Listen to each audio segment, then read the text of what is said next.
соңғы ай сенің скандалың шулатқан, сенің ол кісіде қаншама мың просмотр жиналған рилсың сен туралы.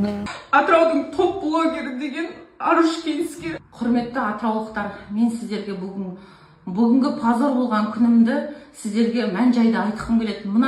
Мына ішімде қалып қоймаса екен деймін. Скандал не болды, соның өз жағынан айтып берші. Ол кісінің жағын біз бәріміз тыңдадық. Енді твоя правда дейді ғой. Сол қалай болды? Енді каждый адам өзінікін дұрыс қылады ғой. Мен өзімдікін деген сияқты. Енді бұл жерде мен бір шараны ашылу салтанатын жүргізу керек болдым. Өзің білесің ғой, қазір жүргізіп жүрмін. Менеджерім бұл жерде уақыттан қателескен. 11-де болатын шараны 14:00-де деп жазған маған. Мен дайындалып, сағат 1-лерде адрес сұраймын. Адрес қай жақта деп. Айтпай жатыр қазір дейді де, сосын ару отмена болып қалды.